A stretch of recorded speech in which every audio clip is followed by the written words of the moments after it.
What's going on, everybody? Welcome to a Friday afternoon edition of the Longhorn Livestream. I'm CJ Vogel, joined today by Jerry Hamilton. And hey, Jerry, we've got some big news. The Texas roster is out, and we've got a ton of updates here right now for the Longhorns. It's a lot of updates, a lot of new weights, new numbers are out. The freshmen, the early enrollees on campus, finally getting a look at their jersey, their helmets, the decals that come with it. Finally, we're getting a little bit of a spring football coming in, and off the bat, I mean, how exciting is this? Again, the anticipation is here, but now we get a little taste of it. It's the opposite of the Friday afternoon news dump, right? This is actually a good news dump on Friday for Texas. I mean, there's so many takeaways. We have an hour to talk about this, plus recruiting eChem. We see your questions there, recruiting questions. Good Friday there, Christopher Weatherford. But yeah, look, there's the first official heights and weights on the Texas roster for the early enrollees. For those wondering, Ryan Wingo, 6'2", 208. Really good number. A current Texas player ran into one of my friends coming out of the Moody Center basketball game there last week, Saturday, and called Ryan Wingo Julio Jones. We aren't ready to go there, but for a former player to just say that means he's doing good things, right? But, there's the good. I mean, you look at Neto Umeozulu stuck out to me, and Zena 255, CJ Vogel. Yes. He was 230 at the Under Armour game, 230, 235. So that's a plus 20, 25 pound difference. And at 6'5", with that long frame, that's not surprising that he stacked on weight fast. Yes. Jere Bledsoe up to 293. He was 274 on last season's roster. So Jere Bledsoe plus 19 pounds. I've been told that Jere was 287 during the December practices, and that falls in line. Neto up to 334. He was 311 on last year's roster. And I think that's good weight for Neto. I just think that's a continue. All these guys mature at different times. And it wasn't all plus weights, guys, that were impressive. DJ Campbell at 332 versus 343 on last year's roster may have been actually a little heavier than that at times last season. 332 for DJ Campbell's a great weight. I don't need to see him in person to tell you, CJ, that's a great weight. Now, I will say this. Of all the guys we're going to talk about in the next hour, the one guy on the roster that everybody's going to be like, what? Bobby Burton had people prepared for this. He said Savion Red was 235 pounds. Savion Red came in at 5'10", 240 on the roster, which means he's 5'9 and a half, 240. So I can't wait to see what that looks like in person here in a couple of weeks, CJ. No, 100%. There's a lot of takeaways that we could go through here. Savion Red, probably one of the biggest eye-openers, but hey, Anthony Hill. I mean, quite the jump. And we know the athleticism with Anthony Hill is something that is very hard to find at 6'3", maybe 6'3 and a quarter, whatever it might be. But to be able to move that well, I saw him in high school originally at 227, running a 4.6 laser 40 going into a senior year. Yep. And we know that athleticism is not dropping as far as we know since he's been on campus. But for him to continue to gain that weight, he's at 6'3", 243 right now? 243. So he was 234 on last year's roster, 228 when he reported to Texas. So that's plus 15. And those that watch his progression, it's a great plus 15 he's put on. So he's going to look NFL ready physically. There is no doubt about it. Look, then there's guys like Zach Swanson, CJ, who came in the 250s. He's now up to 282 pounds. He was 270 on the roster last year. I was told during the season last year that if he could ever get to 290 pounds, Texas liked his motor. So he's getting closer over a period of time here to where he may actually have the weight strength combination to make a push. You see Aaron Bryan at 307. He was 301 pounds on last year's roster. He came into the 280s, so he's plus 22, 24 pounds at this point. You're starting to see that 22 class. Jamon Tapp, what is he, 255 on the roster? I think he was 240, 241 when he reported. So you're starting to see these big guys on the defensive line, edge position. They're now plus 20 pounds, plus 25, plus 30 pounds. So it's almost perfect timing heading into the SEC. Yeah, absolutely. I guess we'll start on the defensive line. That's kind of where Yeah. this conversation has taken us. So I want to focus there a little bit Yep, because there's let's do been it. some interesting numbers that are coming out right now. Alex January, the true freshman, coming in at 324. Savea out of Arizona at 293. Was that surprising to you to see him at 293? Did you expect him to be north of 300 there? Well, he was listed, I believe, at 305 on the website, Arizona's website last year. I'd have to double check on that. I know he was on ESPN's. I looked at his stats on ESPN when he was hitting the portal. I think they listed him at 305. So, maybe, but that's probably a very good weight for him. 6'4", 293, 295 in that area is probably really good for him. He was a 265 pounder coming out of high school, 265, Right. 270. So he's still at that plus 25 progression. And if they took a little bad weight off of him, got him even stronger, leaner, ready for a big final year in college football, I think that's a good thing. Yeah. And then on the edges, this is a big one for me because you see a lot of new production. There's a lot of excitement there. With guys like Barron Sorrell, Ethan Burke, you didn't necessarily see a whole lot of change with their bodies. I think we know at this point, we know who they are and what they can be on the field. But a guy like Colton Vasek, a 14-pound increase from last year up to 256. Again, that big height weight is about 6'5" right now, 242 or 256, excuse me. I'm looking at the old one, but that's a very encouraging roster weight in for him, a guy that we have yet to see on the field a whole lot. But I wanted to go to Zena Umeozulu because, again, all the talk this offseason was Colin Simmons, what he was coming in since the end of the Under Armour game at the end of calendar year. You know, he was right around 215, 220. Now we're seeing him at 235. And there were reports, I had heard that he originally had gotten up to 240, trimmed a little bit.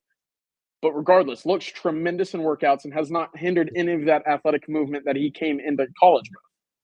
Yeah, for sure. I mean, look, he's one of the guys. He's one of the classic guys that is so long with his frame. And remember, we had I'll call him Coach Yarbrough, the strength and conditioning coach up in McKinney at one of the fitness complexes that trained Zena and Filsamy and Riley Pettijohn. And he talked about Zena's relentless work ethic, never late for a workout, always got in the extra rep, would always push himself. Now, when you get that guy in a strength and conditioning program in college and nutrition program, that doesn't mean he didn't eat well at home, but it's different when it's all right there structured for you on a daily basis. Everything that these college strength and conditioning programs do. I mean, I think it's pretty much about what you would expect with him. He's probably going to be a 270, 275 pound player. And when he maxes out that frame, but I love that weight for him. Then, you see, look, Cecilia Kana. He's a longer. It's going to take him a little longer. We're seeing he's 208, I believe, when he came in. He's 215 now. So that trajectory may be a couple of year period for him to get into those 220s, considering he's now 20 years old. Yeah, he was one that I wanted to kind of touch on a little bit, saying, is it a concern or is it just a slower process? Let everybody run their own race with Cecilia, because he was a guy that came into that Polynesian Bowl and kind of the San Antonio Bowl as well, where you're looking at him like, okay, there's going to need some time there to get him physically right. On the opposite, you see a guy like Sadir Mitchell and you say, all right, let's just take some of his weight and throw it over to Cecilia, well, I'm hoping the Texas staff made a typo there, because Sadir was 335 on the roster last year, but I think he was bigger than that. Here's your question, Jerry. Is that too big for him?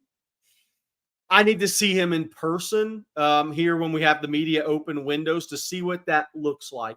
Is it too big for a guy who's 6'5.5", who's going to play 20 snaps over the ball? Probably not, if it's distributed the right way and he's gained a lot of muscle, right? I still think it's probably too heavy. You want him around 360, 365 max. So to me it is, but again, he was listed at 335 last year, but I thought that was a pat on the back. That's what we had you at in high school weight. I'm not sure that was actually what he looked like weight-wise when I saw him. I was thinking he was closer to 350. So that's a big number. And by the way, we are going to take recruiting questions, and we'll throw one in right quick before we hit on the next stuff. So we have a lot of Byron Washington from DeSoto questions. Is he going to weigh a Kendall Holt-Jones from Killeen? That's my fear for him. I certainly hope he does not. Kendall Jones got up way above 400 pounds. and always struggled. And I think Byron is north of 400 pounds, and I hope he gets that weight down. You just can't be an effective athlete that big. Yeah, that's a lot of mass to keep fluid, flexible, and everything that goes into it. Jared, one last defensive line question before we move back into that linebacking crew and secondary. Trey Moore coming in at 242, and we saw Colin Simmons again at 235. What's the ideal situation for them to kind of complement the bigger bodies that you're seeing right now? 259 for Barron Sorrell and 252 plus 6'7", 6'6" for Ethan Burke. Is there a lightning and thunder kind of combination there? Or what's kind of your ideal view of that defensive end room right now with those four guys? That's what I think is going to be so interesting about spring practice is Ethan Burke and Sorrell going to play on the same side a lot more in this spring. And okay, both you guys are going to play a lot of reps, a lot of snaps. Y'all and then what does that mean for Justice Finkley if Texas tinkers over there to set up Trey Moore and Colin Simmons opposite those guys? I think Burke will move back and forth, but if he does take reps on that side with Barron Sorrell, that opens up an interesting competition, right? But I do think it's interesting that Steve Sarkisian in his February signing day press conference, which was more about the team because they didn't sign anybody, he talked about wanting to play more young guys, more reps, because going to the college football playoff, the 12-team playoff, they feel like they have to get more guys ready, more guys reps, rest some guys. He was talking about depth being so important. So that's kind of my question that's one of the big questions going into the spring is what's going to happen at the edge position? How are they going to integrate Trey Moore and Colin Simmons in? Does that mean Ethan Burke's going to take reps on the other side of Sorrell? We're going to find out in a matter of 11 days. Kendrick Blackshire, the other one. Yeah, Kendrick Blackshire is another 6'2", 261. Charlie Strong used to call nickname Anthony Wheeler Prison. I don't know what he would say about Kendrick Blackshire. I mean, if Anthony Hill was the rocked up dude playing linebacker, CJ, I don't know if you remember Kendrick Blackshire 240 at Duncanville, but I mean 261. It's a big number. That is a big number, and I think there are a lot of big numbers actually at this linebacking crew right now. Again, Anthony Hill around 243, David Benda at 240, and you see 261 for Kendrick Blackshire. If the question is how much fluidity and ability to cover right now for that Texas linebacking room, are you looking at that number like, all right, like maybe that's a little too big? I know we're going into the SEC, and you got to have that downhill ability to fit the run and play in the trenches, but at some point, the game's going to open up when you play offenses like South Carolina, Tennessee, Ole Miss. Georgia, Alabama certainly have that downfield ability as well, certainly with Kalen DeBoer now. That feels like you might be a little too top-heavy and kind of resorting back to some of the old days of the SEC more so than what we have seen over the years in the Big 12.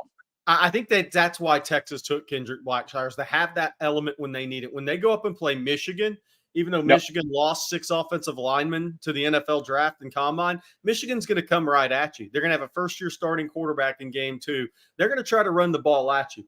It's so important to have that guy who's played 100 snaps in the box in the SEC for the Michigan game, for the Georgia game. I mean, Kentucky's going to try to run it right at your butt, right? I mean, so you're going to have 3-4 games where Kendrick Blackshire is going to be key in that. And one of the things that I'll say is that'll be funny is when Leonga Lafau's standing next to him in lines for a drill, he's going to look like he weighs 180. Yeah. I mean, somebody asked, what is Mo Blackwell listed at? 219 pounds. He was about 195, 198 coming out of Arlington Martin. So he's finally getting there. He was going to take him a longer time.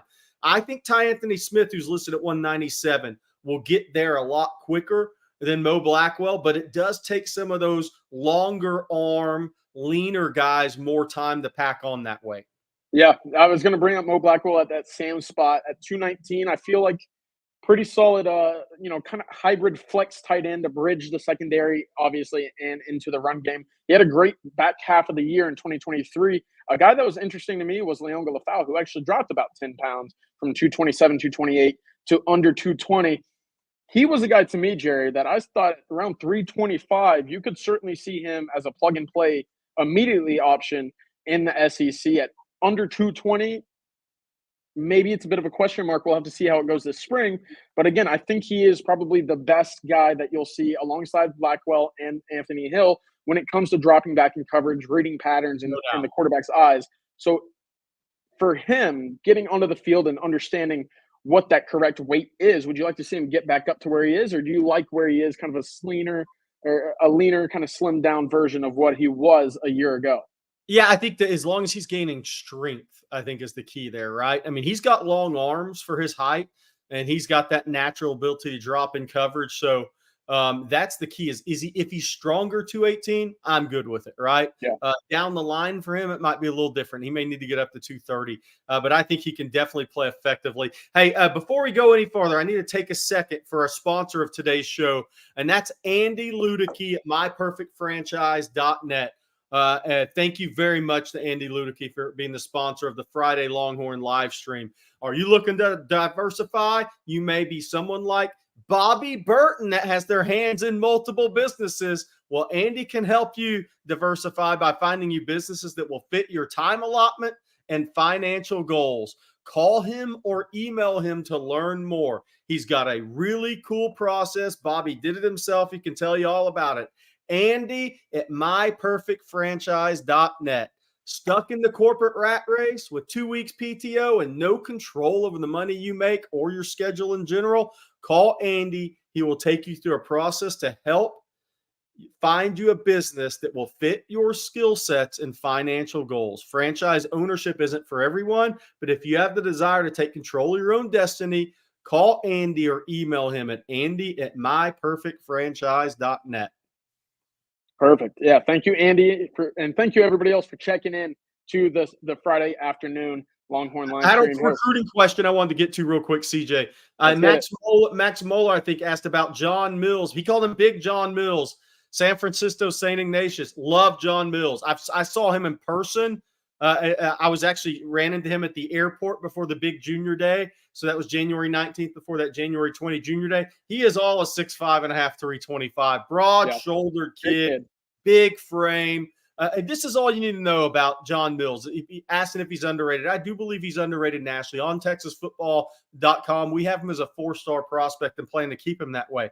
If the 3 schools that want you most are Kyle Flood in Texas, the former Washington staff, Kalen DeBoer, with the offensive line of the year in college football, and Sharon Moore at Michigan, you're a 4-star prospect, guys. Definitely. That's all I got to say. His tape is that of an IOL guard prospect as a 4-star. He's a 4-star prospect. He will be on campus April 6th, as well as June 14th through 16th for an official visit. I like Texas' chances. Washington, 4 or 5 family members play college athletics at Washington. And then there's Michigan. Despite the loss of Harbaugh, I think a lot of people thought that would knock Michigan out. Sharon Moore was the guy recruiting John Mills. So I'm not sure that it knocked Michigan out. I think it's a little bit of a different look. So those spring or June official visit will be key there for John Mills. But the new Washington staff, all in on John Mills. Kyle Flood, look, I can tell you this. John Mills could call Texas and commit right now if you want to. Yeah. And he would be a very welcomed addition to that class. Very talented prospect, as we've talked about. Make sure to get your recruiting questions in. I'll have them saved up and loaded. So by the end of this roster construction and breakdown, we can go right on into some recruiting breakdown as well. Jerry, I won't spend a whole lot of time on the secondary, but I did note Terrence Brooks and Malik Muhammad both gained about 8 to 9 pounds. Yeah. Can't hate that as long as they keep that ability to move like we've seen throughout their time on campus so far. Never hurts being able to fire down on the edge and create some contact out there. The willingness to tackle has been both of their strengths so far through what we've seen through their careers. And hey, 8 pounds of extra muscle, never hate it. Yeah, no doubt about it. And Terrence Brooks listed at 209 pounds. So let's just say he plays at 205 next year. He's better the closer he is to the line of scrimmage. We can get that 80-inch wingspan on you. Impress you up, and it'll be interesting to see what they do at the corner positions, boundary versus field here in the spring. You would assume that Terrence Brooks is maybe the boundary corner and Malik Muhammad's the field, but we'll see. I think they'll work guys at all spots this spring. By the way, Kobe Black, freshman, 6'2", 204. Somebody's asking about Cedric Baxter. He was 218 on the roster today. So I think it's about the same, but he's going to have a stronger look at 218, 220. He's going to look different to people than he did as a freshman. That, again, he's one of those guys where he gains strength on that frame. The 218 may look a little different. He'll be 225 at his tap out weight one day, though. That's where I believe. Derek Williams, previously listed at 210, now 193. I think he was actually around 191, 190, and that's what I thought. That's what I thought as well. I looked at the 23 roster; he was 191 at the beginning of this season. I'm not sure he ever got to that big, and I don't think he has that in his game. If you can get him up to about 200, maybe the low 205s area, you'll be very happy with him. And again, he's played above his weight so far as a Texas Longhorn, and the strength of his game is actually not needing to hit right now. It's the coverage ability, his speed, being able to go sideline to sideline. Really important for the Texas Longhorns. Andrew Makuba coming in at 186. Not too big of a surprise. He's a slim guy, lean build, but kind of wiry. But again, not too much of an importance right now in the Texas secondary. What is important, Jerry, and we're going to flip over to the offensive side of the ball here, is this offensive line, because I'm looking at this, what we kind of theorize as the starting offensive line going into spring ball. Kelvin Banks, I'm going right to left. So 324, 325, 315, 332, and 360. Average weight of about 331 going into the SEC. I feel like you got to be pretty happy with where that offensive line sits right now. That, of course, involves Hayden Connor at left guard, DJ Campbell at right guard, and Cam Williams at right tackle. So a really, really sturdy line is how I'll phrase that right now. I think you have to be pretty pleased with that if you're the Kyle Flood and the Texas Longhorns. Cam Williams down from 369 on last year roster to 360. So, whether he's lost 8-10 pounds in that area code. DJ Campbell is a good one to me, though. He was 343 on last year's roster, maybe got up even closer to 350 at one time. 332 now. I think that's a great weight for DJ Campbell. I think you're going to see a guy make a huge second-year starting jump that was already a monster in the run game and brought the toughness and physicality and attitude of Casey Studdard. You're not going to see a guy in year two start to take off. So by the way, a couple other freshman weights. Brandon Baker listed at 297. I think that's a great weight for him coming in. I think he was probably 285, 282 his senior year at Mater Dei. So about 13, 15 pound weight gain. He's not going to be, to me, 330. I think 315, 320. Maybe get up to where Kelvin Banks is, but I think Banks is a little thicker in his trunk, in his lower trunk. So I'm not sure Brandon will get quite up to that. So Glenn Keller loving it. Mack, so freshman Wardell Mack was 170, 172 when I was by John Ehret during the season, 185. Christian Clark caught my eye, CJ Vogel. Not to move around, I'm answering some of these questions. Christian Clark was 195, 200 as a senior. 210. 210. That is the difference. Where Jarrett Gibson is the same weight. He's listed at 211. I think he was 212, 213 at Under Armour game. He's been at IMG. He's already been in a college program for 2 years. Mm-hmm. Although Jordan Johnson-Rebel is plus about 15 pounds. But Christian Clark was going to add that weight coming from the state of Arizona. It's just not the same setup as a Texas or Atlanta area, or certainly not an IMG. So Christian Clark putting on 10, 15 pounds quickly is not a surprise. I kind of have him like a Florida public school kid that was, he plays all over the place. He played linebacker. He played running back. He ran a lot of routes, right? So he was a guy that was going to stack weight quickly. I noticed that Jordan Johnson-Rebel, 193 pounds at 5'10". That's a big number. Sturdy build. I think it was 183, 184 at Under Armour game in December. So plus 10 from there. Yeah, I did want to go transition to the running backs, because that is a very interesting conversation. When you look at the two freshmen weighing essentially the same despite the different builds, it's interesting because you look at Jarrett Gibson, you're like, holy cow, that's a guy that, he probably has to turn sideways to get through door frames. But when you look at Christian Clark, it might not jump off the page to you, right away that, he's packing some serious muscle and weight himself. I think it's more in the lower body. You see it kind of in the thighs, the glutes in that area as well. He really looks like his lower frame is built out a little bit right now coming into college. Right now, when it comes to how important it is for these early running backs to get that coat of armor, as we've talked about, what's next, Jerry? Is it really just fine-tuning the muscles? Is it just adding as much weight as you can. What's next for these guys in the upcoming spring season to say, all right, we've weighed in, we've added off-season muscle, we get to spring ball. How can we capitalize on the development and work that we put in the off-season so far? Yeah, I think it's going to be interesting to watch. So, like Christian Clark, for instance, I think is going to be 225-pound guy. I really think he's going to continue his frame. Seeing him in person at Bergstrom Airport after his official visit to Texas, he has that natural running back build in his lower body. He's kind of have the muscular, not big calves, but just muscular calves, muscular hips through the thighs in that area. He's going to be a 220, 225-pound guy. I'll be surprised if he's not one day. So I think these guys are going to, some of them are going to add some weight. That this roster will look, the weights will look different next year. Jarrett Gibson's a 19-and-a-half-year-old guy, kind of like Tassili Akana was. So I think he's he's close to tapping out his frame, which is a good thing. I mean, so Texas knows what he is right now. But, I think it's going to be very fascinating to watch. Savion Red better be maxed out at this point to watch. CJ Baxter's a slower weight gain.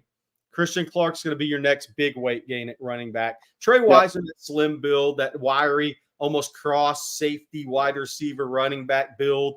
195, 200 pounds is probably what you're going to see. Very slow progression out of him. For that position, I think Christian Clark's are going to be your big gainer. Yeah. The other one that jumped out to me was Jaden Blue is, a top 5 fastest player in the country, as we've talked about with real analytics that Rod likes to bring up a lot. If he's doing that at a true 6 foot 198, that could be a guy that sneaks into the draft next year. When we talk about how thin that back half has been, if he gets his fair touches this year, as we expect him to be alongside CJ Baxter, his speed and home run hitting ability that we've seen so far throughout his career at 198, I think that's a weight in which a team will take a flyer on him. If not a day 2 pick, I think he has that kind of top end speed that teams will covet. Kim, I see you're coming about Melvin Hills. He is still on track to be a summer enrollee June 1st, or that last weekend of May. He will be on campus enrolled for the Texas Longhorns, getting ready for summer conditioning, going into fall camp. Jared, go ahead. He told me he was about 280 pounds as well. So that's about where Melvin is. I'll check in with him this weekend just to make sure nothing's changed. But everything I've heard was he was still planning on coming to Texas. Daniel Cruz is already a hammer. Daniel Cruz is one of the few offensive linemen I've seen in high school football that actually came in to ready Power 5 physically. I mean, he was already ready to compete from day one. He was like Jarrett Gibson, but playing on the offensive line. There's not many offensive line guys who are 18 years old that come in the Power 5 football, and you could say, man, that guy's ready to actually compete in the trenches. Well, Cruz at 6'3", 307 absolutely is. Yeah, and what's also important, he took it upon himself to move inside to that center spot his senior year. Not something you see very often. And we'll talk about this in the recruiting side of things, but there's an Austin area 2026 offensive lineman who is making that same similar move. Going to have to work on the build, obviously, to get there, but J.J. Mays out of Pflugerville Weiss is a guy who is making that similar move to the interior to play center as a junior and senior moving forward. So interesting to watch. All right, Jerry. And I want to say I've given Daniel Cruz's high school coaches and their staff coach Cates and that staff credit that they played him at center as a senior.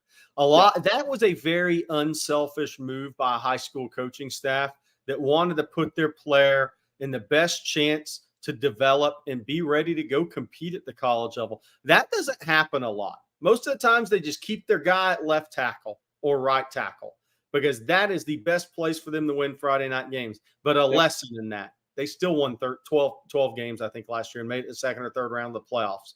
So despite moving their best left tackle to center to help his future, they still got it done on the field. So I always tip of the cap to those guys because you don't see that very often.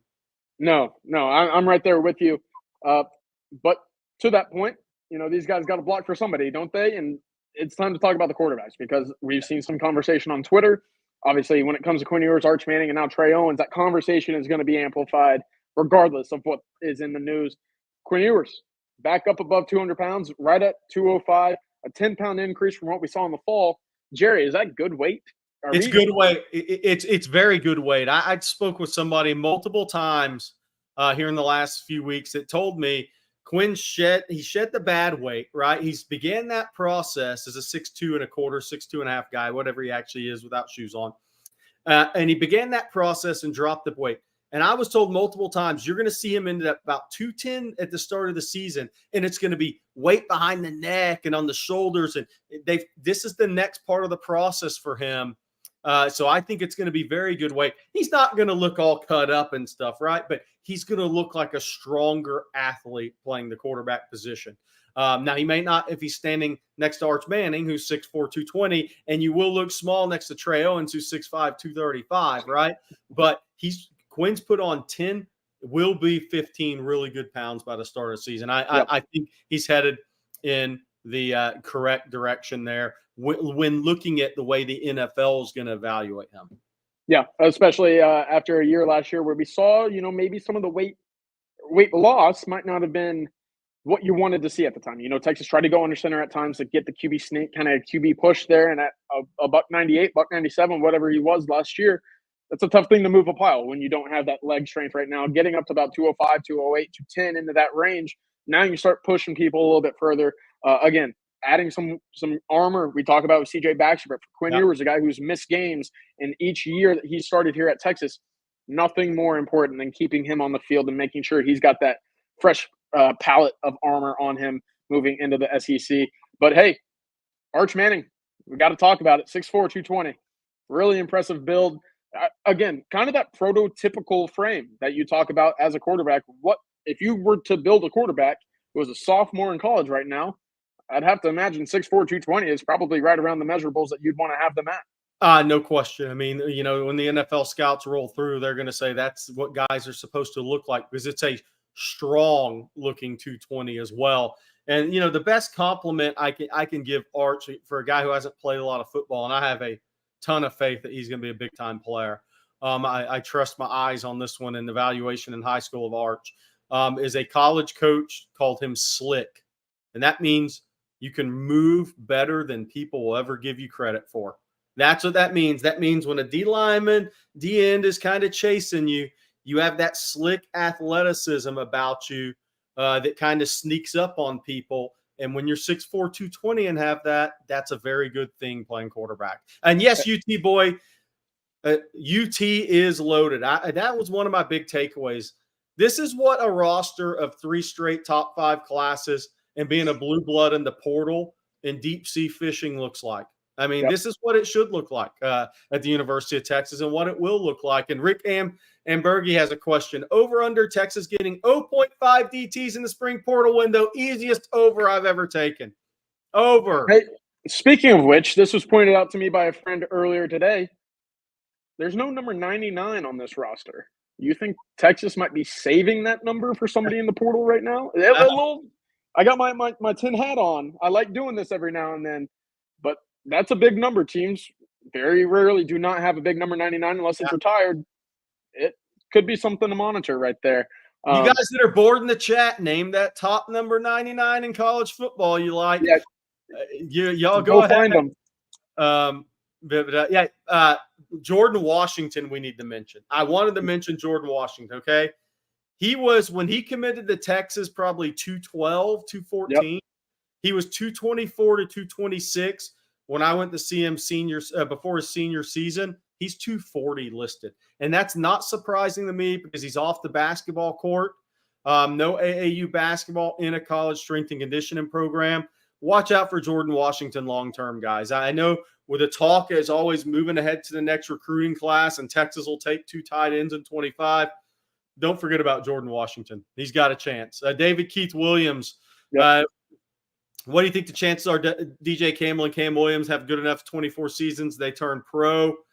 I agree with you. I don't think it's likely. I do think it's possible. And this would be the best case scenario for Texas is they both have a decision to make. If both of those guys have a decision to make, Texas was back in the playoff. Yes. Yeah, 100%. That's where I come out on all these guys like that is if they have to sit there and talk to their agent, advisor, family about what do I come back or do I stay, and they weigh the returns of NIL if you return versus going pro, that means those guys have had a great season, and that means Texas has had a really good season. Hey, Jerry, here's another one. Yeah. UT Boy, thank you for the super chat. This is going to be a fun conversation because, again, you're looking at a very impressive and kind of restocked, reloaded wide receiving group right now. Jonte Cook expects to be in that group, as we all expect him to be as well. 5 touchdowns. If that's the line, I'll even give you 4.5 if you want to go below. Yeah. What do you think about that? I was hoping he was going 5.5 because I was going to go under at 5. Okay. All right. So 5 seems to be the line in which we're going to go into the season with, at least into the spring. Hey, it's going to be interesting. That tight end spot, Jerry, is really, really intriguing to me. You mentioned 240 for Jordan Washington, 230 for Juan Davis. Again, we kind of see right now the builds of these guys, especially Gunnar Helm and Amari Niblack, they complement each other. And I think that it trickles into the recruiting room that we see in the 2025 class with Emery Winston in. Texas going after Coyote Armstrong and Nick Townsend as well. Is that something that is, is that an easy thing to evaluate and say, all right, like this is your big body tight end that's going to stay in line?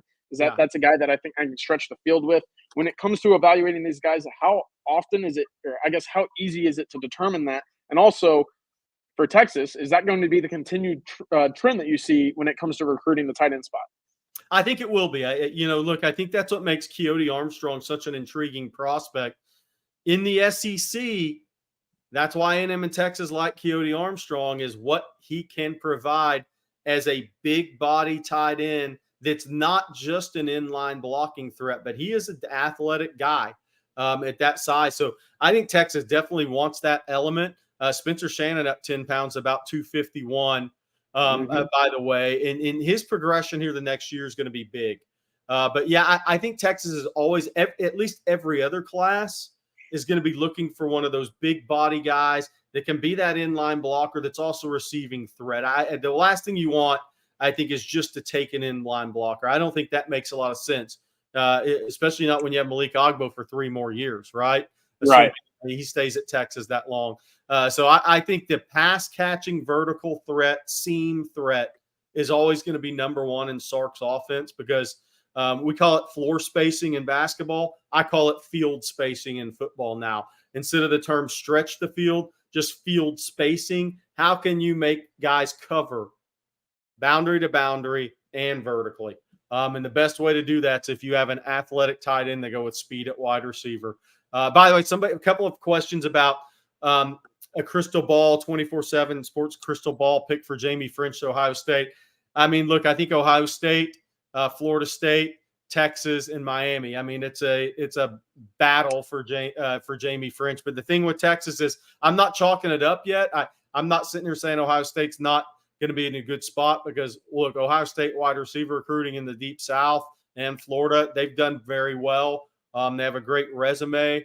But I do think it's interesting that Jamie French is making the April 6th visit and already scheduled the June 21st through 23rd official visit, when 3 weeks ago you wondered if he was coming in at all.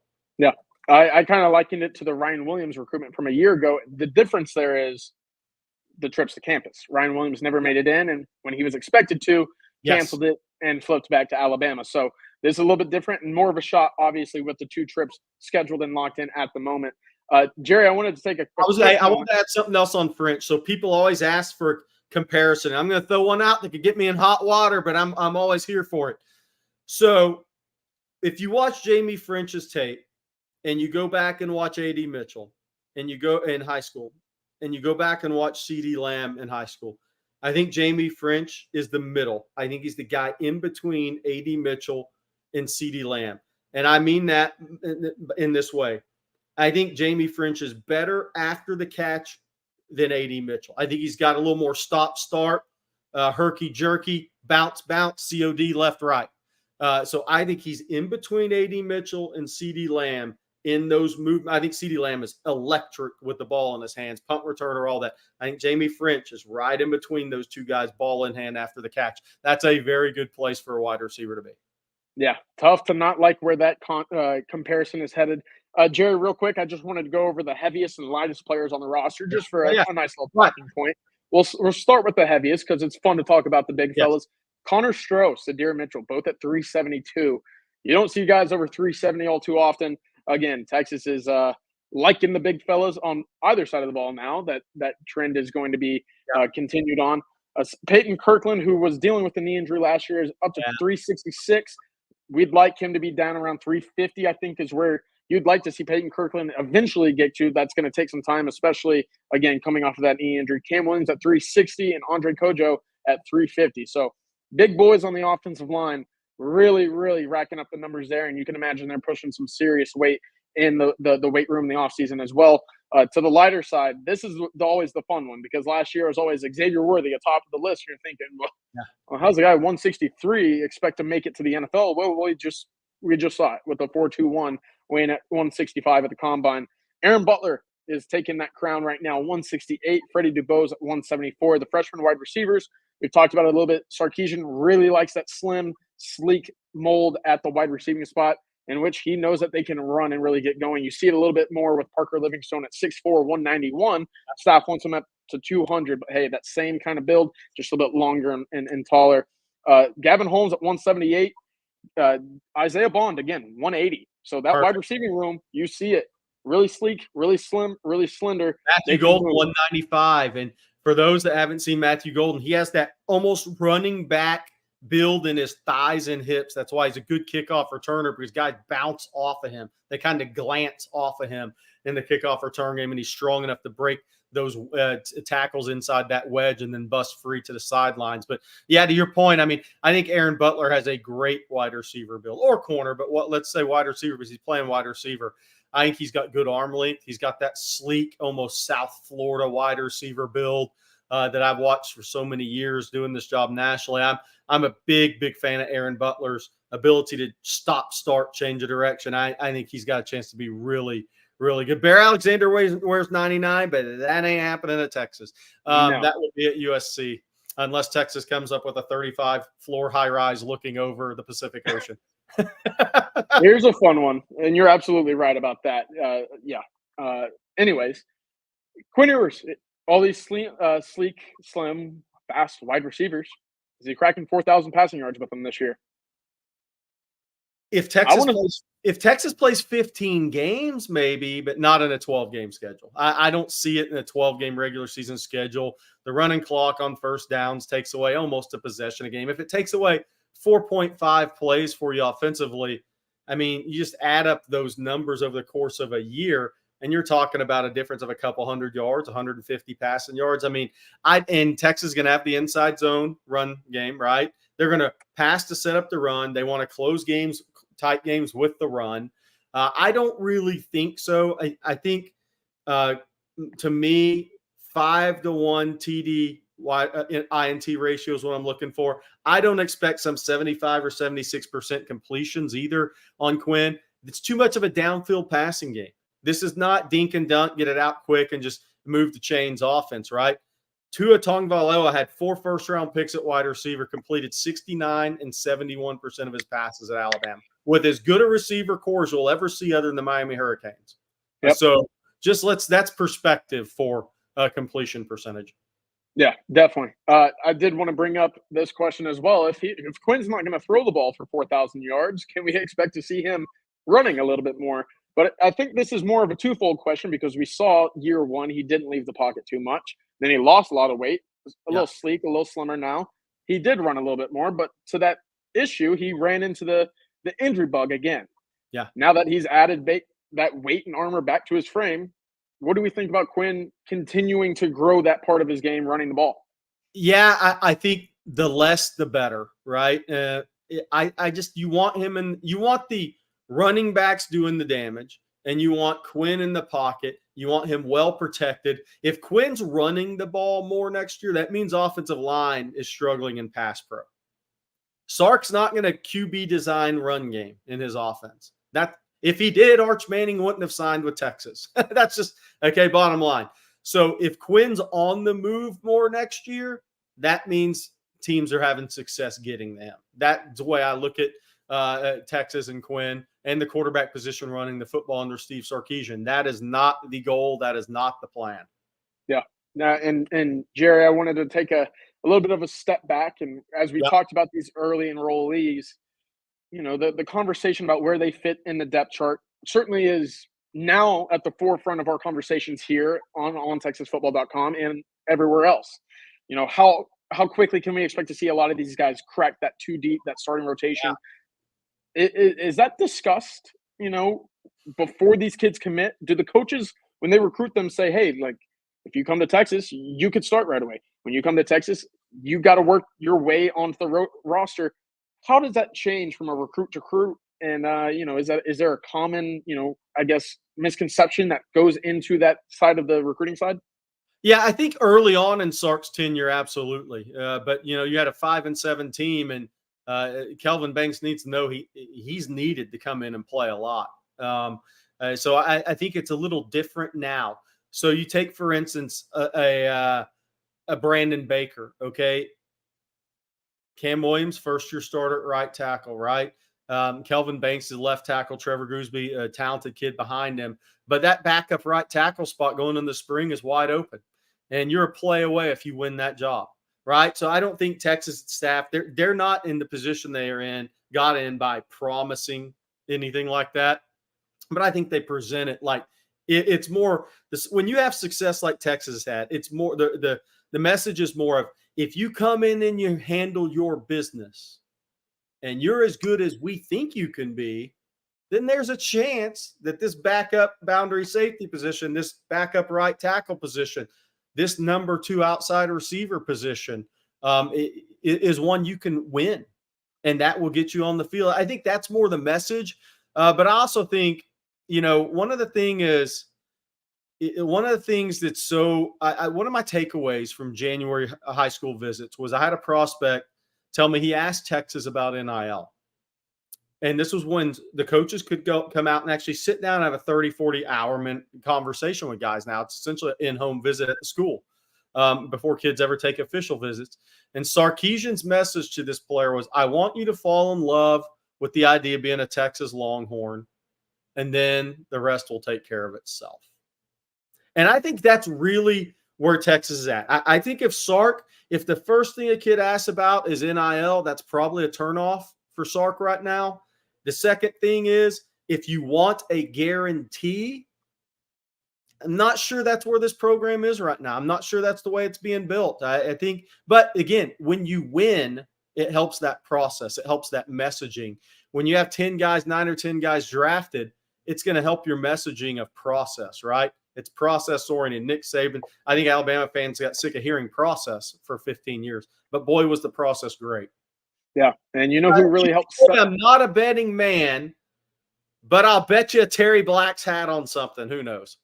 Yeah, we'll find something down the road. Jared, to your point, you know who really helps set that precedent of Texas, you know, using their platform to really help prospects that love the university? Bijan Robinson, a guy that really set the gold standard of I want to be a Longhorn first and everything else will come afterwards. So it's really interesting now to see just how the world of NIL has gone on. But hey, it's a lot. But yes, keep getting your questions in here, Max. Thank you again for all your comments and questions earlier today.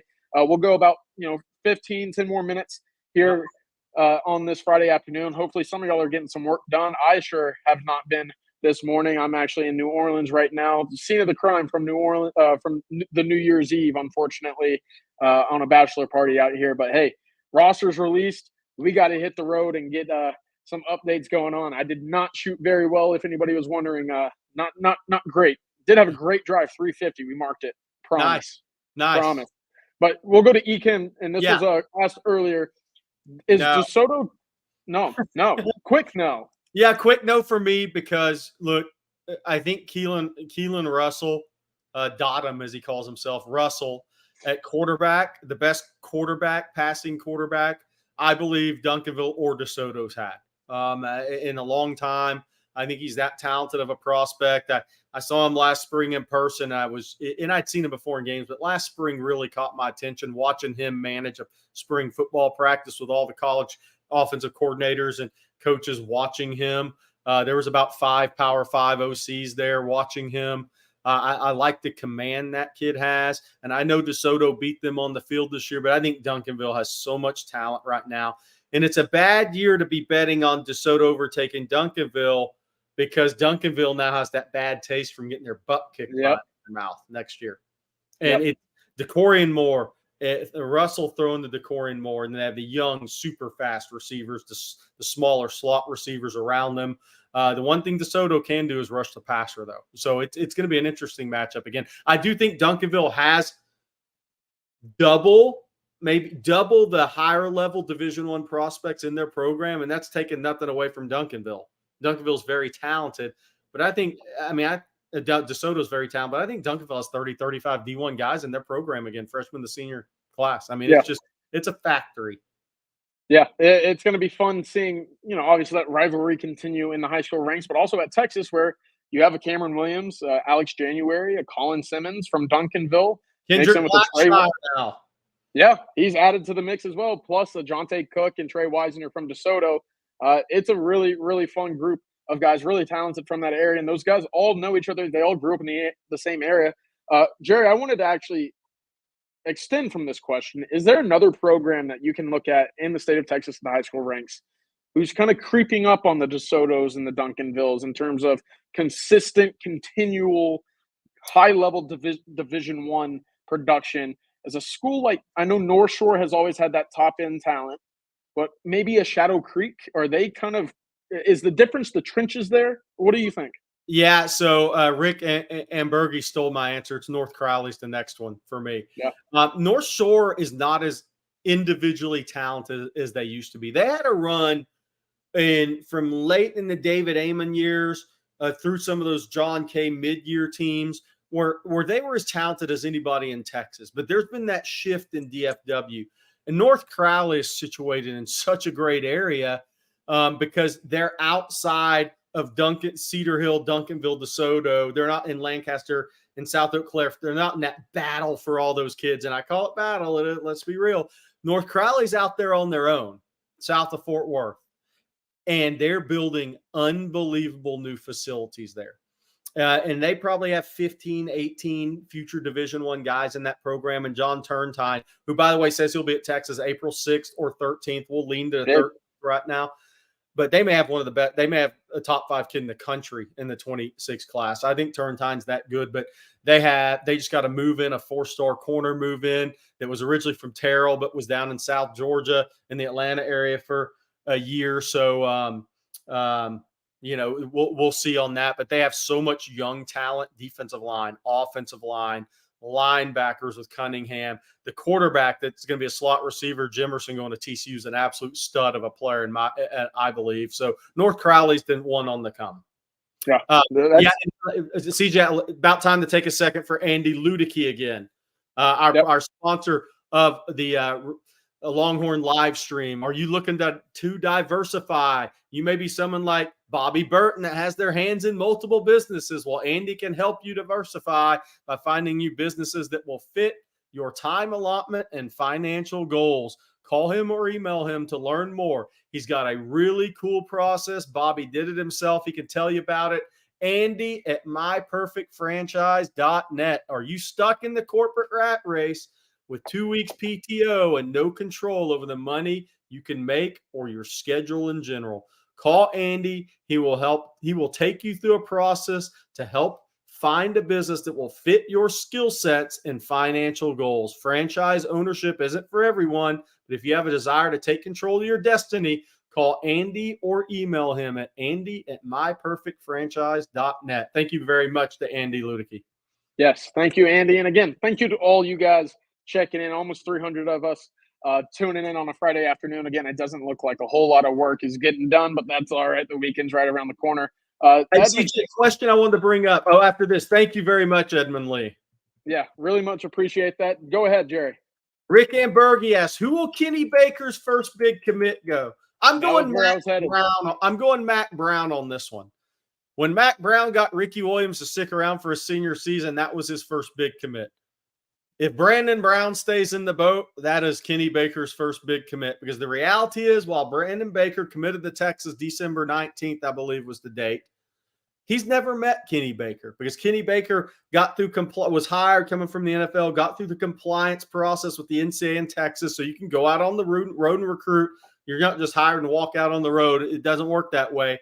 So he didn't get down to O'Galley to see him. Instead, Sark, Banks, and Tashard Choice made that trip. March 22nd, Brandon Brown's scheduled to be at Texas on an unofficial visit. That is a big visit because that'll be the first time Brandon and Kenny Baker sit down, talk eye to eye, man to young man, and really see if they're a good fit for each other, if Texas is a great fit for Brandon Brown. He's scheduled to come back June 14th, 16th for an official visit.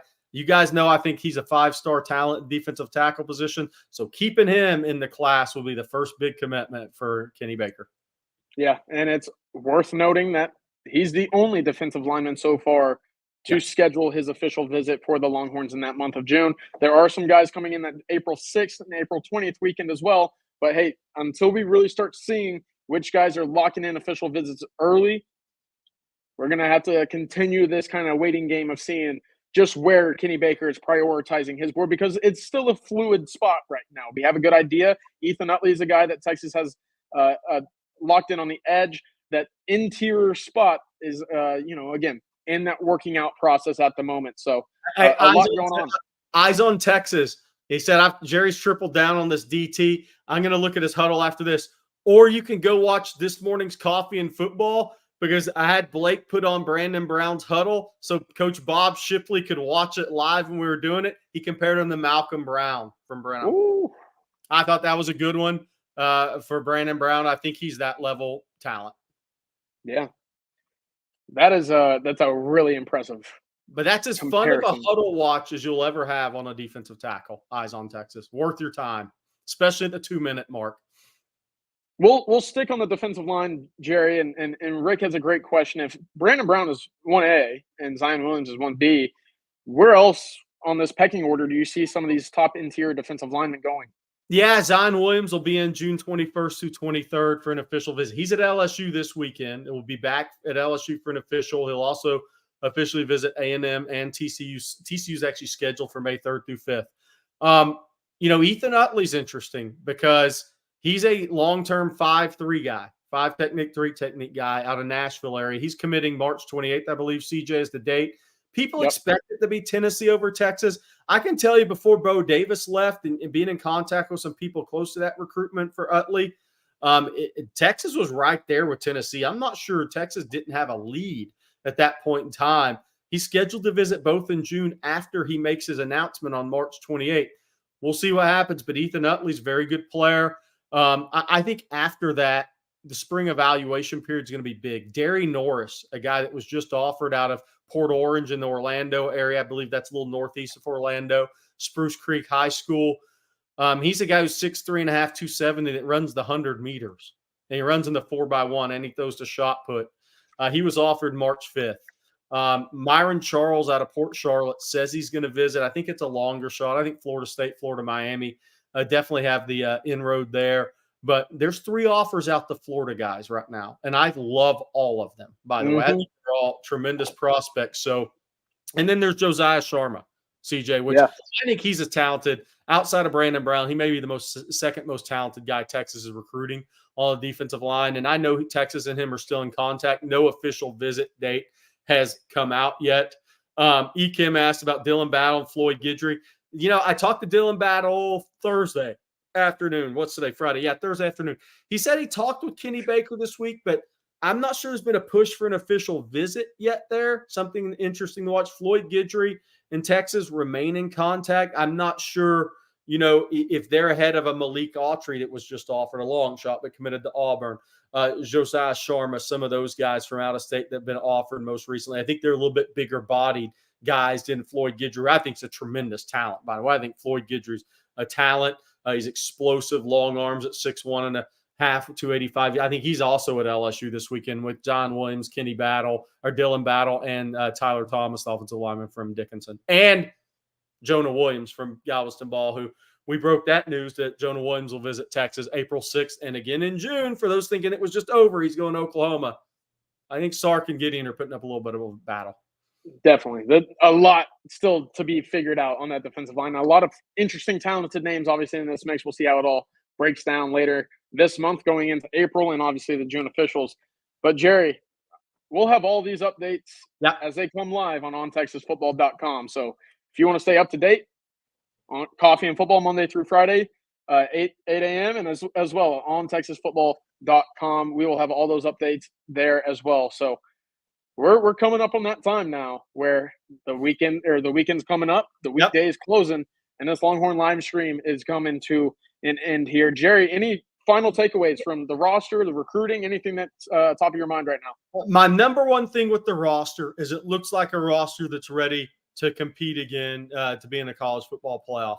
This is what 3 years of top 5 recruiting classes and being a blue blood and recruiting deep sea fishing in the portal look like. This is the way this Texas roster is supposed to look like on an annual basis. If you have the right coach and staff in place and that then develops these players, I think everything is such a positive right now for Texas football. And I also wanted to mention Sunday night, Ricky Williams is joining the Longhorn live stream on Sunday night. It's going to be a can't miss interview with Ricky Williams, one of the 2 Heisman Trophy winners in Texas Longhorns history. And, to this day, guys, I don't know if I've ever seen a guy in my time that was more built to be a great running back. I mean, Adrian Peterson was a freak athlete, but he had long arms, so he fumbled the ball naturally, right? Even though he had strong hands. Barry Sanders, the things he did athletically, if your ankles bent at that angle while you were cutting, your ligaments pop off your body. But Ricky Williams, just from a combination of body type, foot quickness, long speed, short arms to pocket a football, even though he had some fumble issues, but when you carry it 40 times and run the type of power he did, it's going to happen.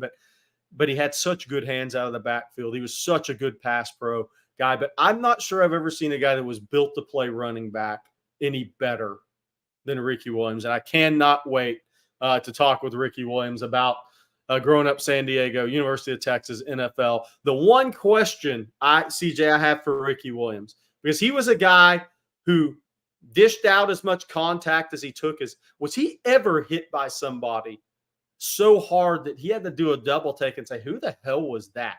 Because if somebody like that had a moment in their football career and can speak to that, the guy that hit him was as heavy of a hitter as you'll ever see in football.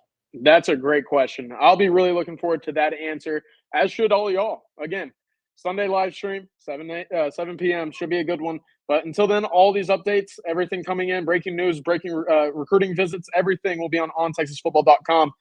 For Jerry Hamilton, I am CJ Vogel, and this was some Friday fun on the Longhorn live stream. Y'all have a great afternoon and a great weekend. We will talk to y'all soon. Hook 'em.